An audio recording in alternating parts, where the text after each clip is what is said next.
Welcome to Joke Insurance. We show you jokes from different comedians that are suspiciously similar and let you decide. Coincidence, parallel thinking, time travel. With me today is Dublin resident comedian Michael Sullivan. Michael, how are you today? Good, how are you? Hi Internet. Hi. I'm good, and I think the internet's going great. Great.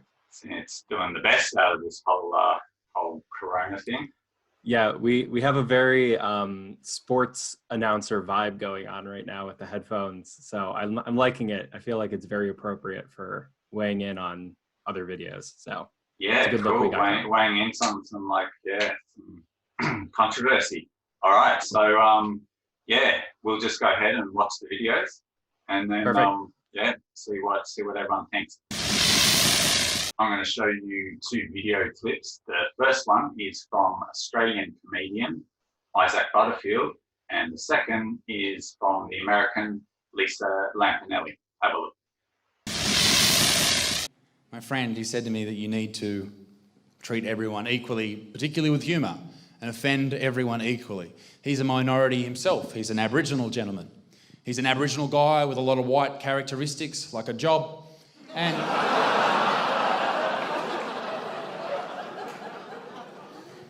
That's a joke.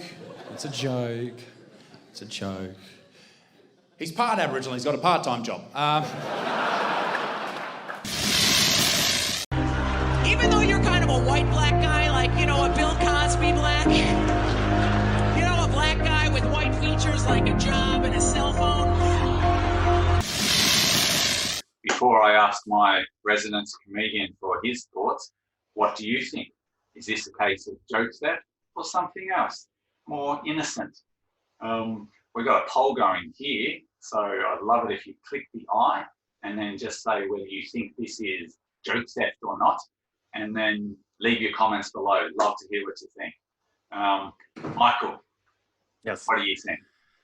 Like I'm slightly on the fence between parallel thinking or pure joke theft. Like, just a background on me, like I am more familiar with Lisa Lampanelli, and I haven't heard of the other comedian until you showed me the video. So like, I just like how Lisa delivers it better. So I'm trying to figure out if that is influencing my verdict on this. So like my initial reaction was, oh yeah, that's joke theft. But then I was thinking about it a bit more, and it might be a case of parallel thinking where they both had this one idea. So it could be a nugget.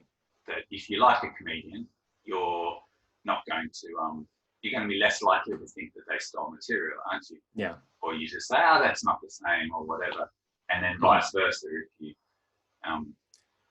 Yeah, and I do think that it is possible that there was some joke theft there of, I just didn't like the way he delivered it.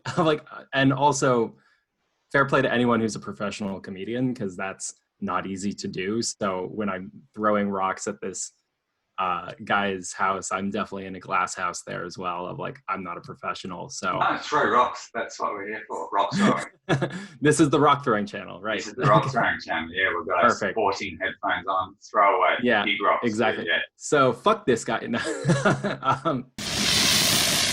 Lisa Lampanelli did a really great job of just kind of making it seem like it was part of something she just came up with in her delivery. It was a very like, oh, and take this guy, and she like just went on a riff. Like, she obviously had it planned. Yeah, of before course. Saying it. That's also why I thought it was better, because of she turned it into a piece of crowd interaction. Yeah, and that's much funny.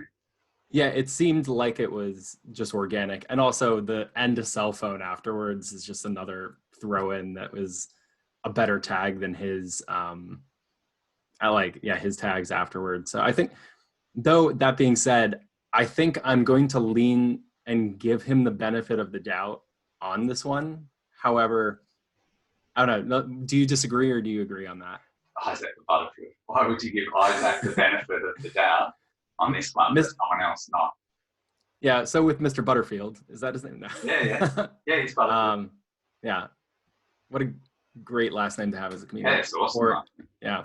The similarities between them is purely like one concept or one set of jokes in my mind of like, they had this thought of, oh, like, you know, I forget the exact wording, but like he doesn't have what white guys have, like a job. Like that's the one core joke that they both share.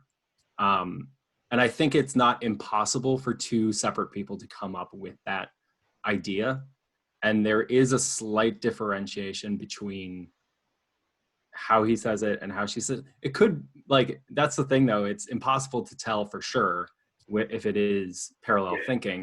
But I do think in this case, it wasn't multiple beats that were exactly the same. It was just one beat.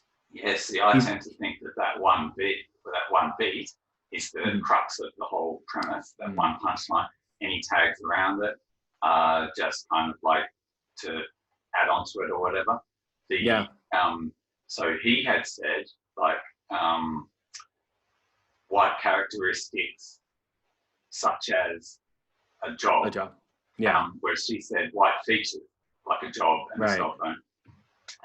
So for me, it's just a case of like, you've kept the premise and just changed the wording, which I think almost makes it more suspect. Like you've kind of gone, oh, I can't say it in those words.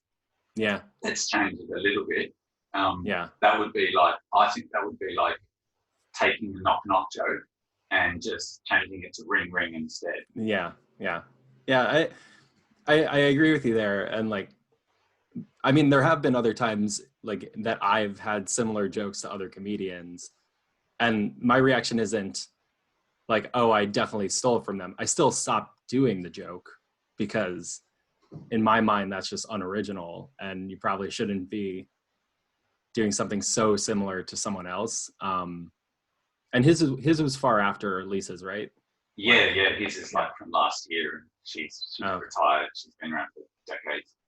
Like even if it was parallel thinking, which Lisa Lampanelli is big enough, I'd say, to fall onto his radar, because you can pick up things from other comics kind of subconsciously as well, of like they might remind you of something and then 3 days later you start thinking about that same concept and you come up with a joke very similar, and then you see them do it later and you're like, oh wait, that's where I got that from and I need to stop. But if you contrast them side by side, how comfortable would you be? I think that's what it all boils down to. Like, because there's just you can debate forever about like, parallel thinking, about like influence versus plagiarism. But for me, that's what it boils down to. Going, oh, okay, you feel ownership of this piece. All right, then, would you feel comfortable about it being put side by side the other piece? Yeah, I would say, damn, those are some very good arguments. I'm now kind of leaning towards your side again. I'm like, I would say, definitely. For me personally, the test that I would use is like, when doing that comparison between two clips, the beat by beat, like if you have one concept for me, that's more likely to be a coincidence in my mind if it's just one thing. But if there's several, like there are some other clips out there where, you know, like I think Carlos Mencia does like a Bill Cosby clip or something, which are both comedians that's hugely popular now. They're both sort of in the doghouse, but for different reasons. Like one's in the jailhouse, the other's in the doghouse. But like when you do those comparisons and there's like 5 minutes of the exact same story and you're like, okay, there's no chance. And I don't think it was just one thing. It was obviously one punchline, but I really think that you've taken that idea. It was the concept, like it is the double meaning of features or characteristics. Using that for like kind of racial stereotypes, and then you having the same punchline as job as opposed to something else. I think there was a few things involved in that one punch which made it really good. But also in my mind made it really, you changed you change features to characteristic, that doesn't Yeah. do it for me. Yeah. Yeah, that's a good point. Yeah. Final verdict: would you burn him or set him free? Maybe I should Okay. say that. You know what? I'm gonna say guilty. I'm not gonna say burn him, but I'll Okay. definitely say guilty. Okay, I'll give the sure. thumbs down on that. All right. But a very tentative guilty for me. Yeah, so you could give him the benefit of the doubt. I could, but in this moment, I'm saying guilty. Yeah, So. okay, me too. And one last question, Michael, before I let you go. Mhm. Do you have joke insurance? Oh yeah, definitely.